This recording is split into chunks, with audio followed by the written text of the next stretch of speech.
Intel on this guy is sketchy at best. The cartel and the Bolivians call him El Comandante. Age unknown, birthplace unknown, real name unknown. An officer in Unidad, Bolivia's military police, El Comandante made a name for himself hunting down rebels. The rebels had something of a foothold in Media Luna until El Comandante and Unidad arrived in force. It was a slaughter. Rumor has it our boy personally took a few scalps as souvenirs. On paper, he's a lieutenant colonel. In reality, he wields the kind of authority reserved for legends. And he's been using that authority to put Unidad to work for Santa Blanca. But the way he's been insinuating Unidad into the cartel's operation should make Sueño worry. If it were up to him, Sueño wouldn't work with anyone from Unidad. His problem is the rebels. You can't fight what you don't know. And if there's one thing El Comandante knows, it's the rebels.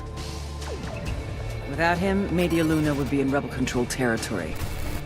Like all good frenemies, Sueño keeps a close eye on El Comandante, careful never to let down his guard.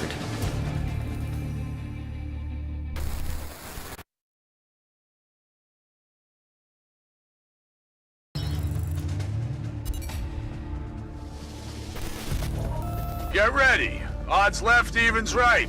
Focus on your goddamn sectors this time. Carl Burkhardt, former sergeant, 3rd Battalion, 75th Ranger Regiment, natural-born killer. Show me what you got, cocksuckers. Make me hard. Go, go, go! Carl was in and out of juvie from around age 15.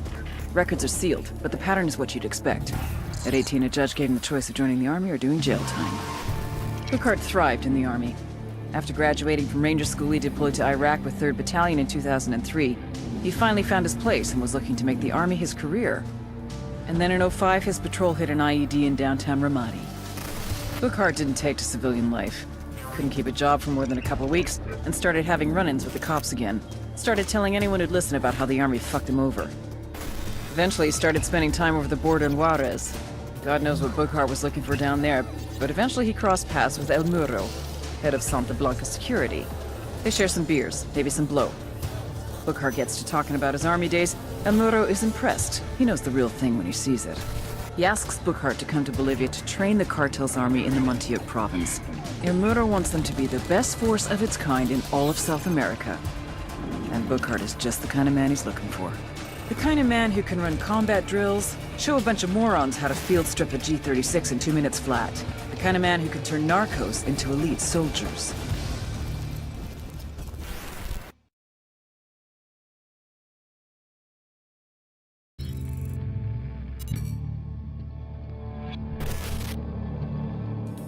There were 4 people in the room the night DEA agent Ricky Sandoval was murdered.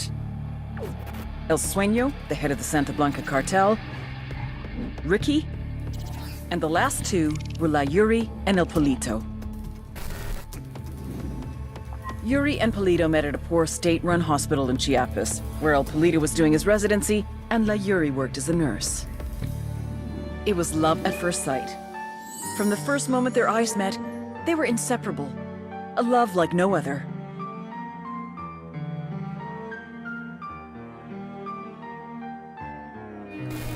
One day, a buchon named La Plaga walked into the ER, all shot up. It was touch and go for a while, but Yuri and Polito were able to save his life. La Plaga was grateful. He showered them with gifts, invitations to the most exclusive parties, even a new car. And after a while, La Plaga made Yuri and Polito the personal medical staff of the Santa Blanca cartel. But that wasn't their main job. See, Yuri and Polito know about the human body. They know how much pain a person can endure before he'll die. They know how to keep a person alive and awake so they can feel the pain. And most of all, they know how to inflict that pain. That's what they do in Itaqua province. When Santa Blanca captures someone that refuses to talk, La Yuri and El Polito make them talk. They break people. Like I said, there were 4 people in the room the night Ricky Sandoval was murdered. Sueño, Ricky, Yuri, and Polito. They kept Ricky alive while Sueño tortured him. Non-stop for 47 hours straight. They broke Ricky Sandoval. Then Sueño executed him.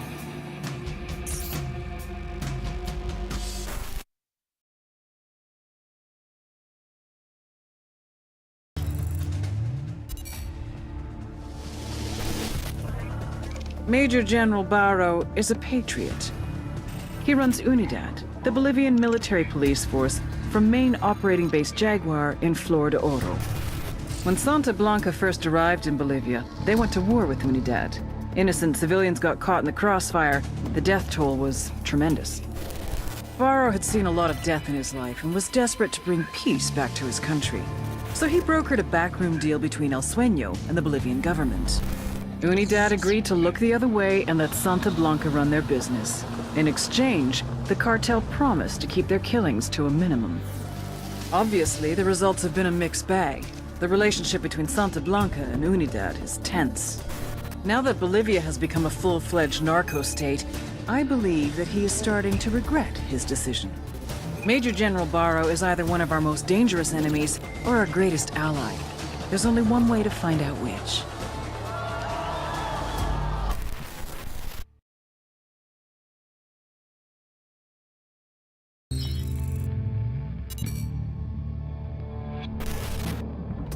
When I was a kid, we used to live over the train tracks. Every time a train went past, I would run into my mother's bed, and she'd assure me there was no such thing as monsters.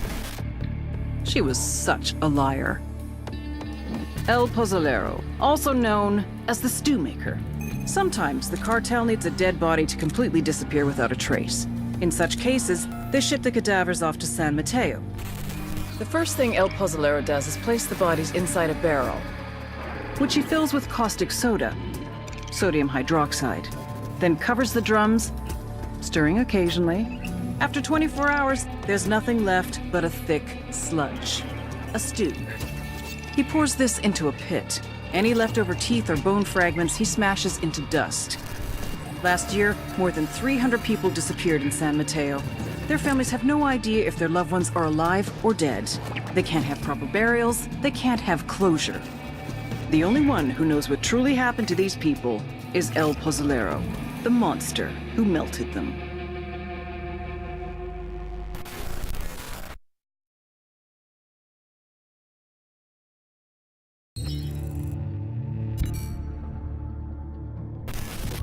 Ignacio Perez Cervantes, also known as La Plaga, the Plague.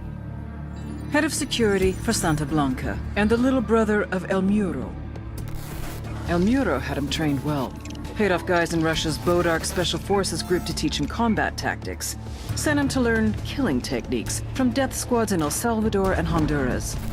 Apparently, he was a good student. His favorite subject? Cutting off a person's face, then showing it to them. Back in the day, it used to be that the criminals hid, and the good guys tried to find them. But La Plaga, he does everything he possibly can to be seen. The guy is a social media machine.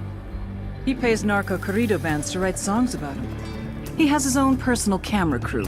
This fuck even has his own YouTube channel. La Plaga is a walking recruitment message. Young people see what he has and want it. The guys want to join him. The girls want to get wifed up. It'd almost be funny to see a guy who spends 3 hours a day sending dick pics. Except half of what he posts aren't messages to his followers, but messages to his enemies. There's only one way to stop the plague from spreading. You cut it off from society, then watch it die out.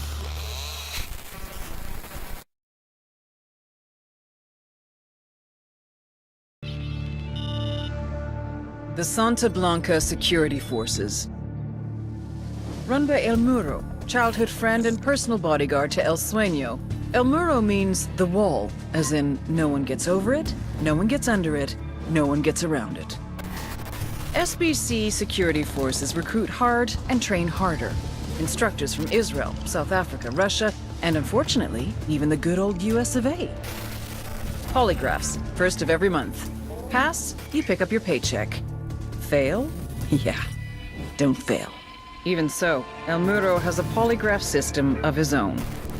These sicarios, aka gunmen, get intense training in marksmanship, surveillance, driving. 2/3 wash out to become halcones. The guys who make it get assigned to various regions as enforcers, guards for labs and shipments, hitmen. Some become drivers, surveillance specialists, spies, and torturers. Just below El Muro is Santa Blanca's head sicario, La Plaga, the Plague. You may ask, how does a show-off party boy rise to be the second in command of Santa Blanca security? Answer, sperm. La Plaga is El Muro's little brother. But don't kid yourselves. He's the nastiest motherfucker on the internet, and yes, I have been on 4chan. Don't worry, you'll see what I'm talking about. El Muro was outmanned and outgunned, and he knew it. What do you do when you don't have an army and you need one? You buy one. Every officer, like every prostitute, has a price. Quiebren al sueño. It was the right move. I would have done the same thing. But El Muro forgot. Fear is always worth more than money. Our security infrastructure was being attacked. It made me question if La Plaga, our head sicario, was up to the task, or if he was too distracted with social media antics. Are you too busy chasing pussy on the internet to do your fucking job? Or is fucking your job? No, Jefe. He's my brother, Sueño.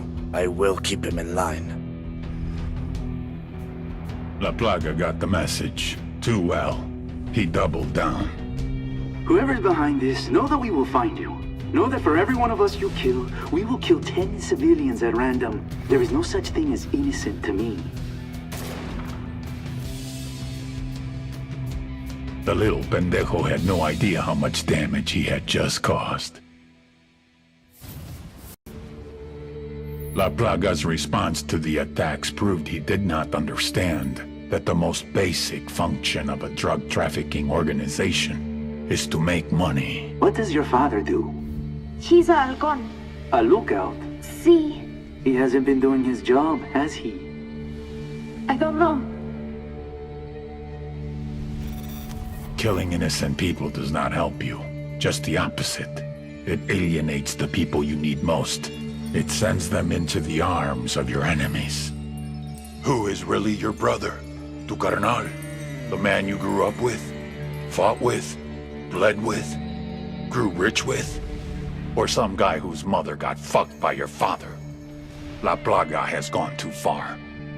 You know what you must do. I thought it was only fair to let El Muro take care of his little brother.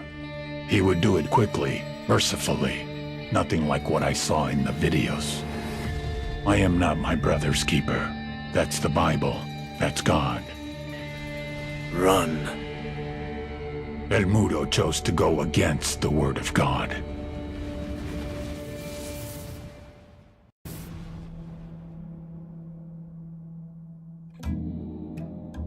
El Muro was going to try to kill me, just as I was going to kill him. Black is for vengeance. White is for safety. Gold is for success. Ahora, I ask you, how can any saint grant contradictory prayers from two different men? It has been my experience that gods always side with the man who has the most money, the most men, and the most power. I had lost the one man I could always trust, mi hermano. How many men would be more loyal to him than to me? How much power would he take? Would that be enough for him to take me out? I would always have an advantage, though. I grew up with the man. I knew how his mind worked. I knew his next move before he did. I just had to be patient.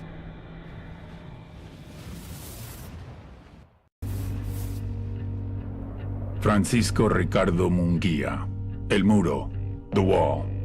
The wall between me and my enemies. The wall between me and death. We were born hours apart in the same village. As boys, we were as poor as the rats that scrambled across our dirt floor. Our huts in the shadows of the hilltop mansions, where the narco bosses lived like conquerors. El Muro took a different path. He joined the army.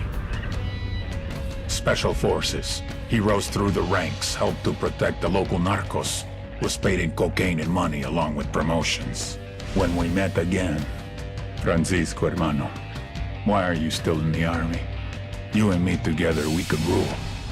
We will protect each other, as we did when we were boys. We will share, like brothers.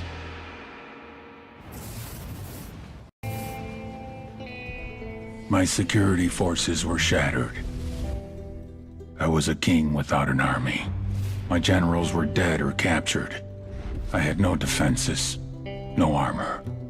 What use was a gun without a loyal hand to hold it? I had lost the only man I ever considered a friend.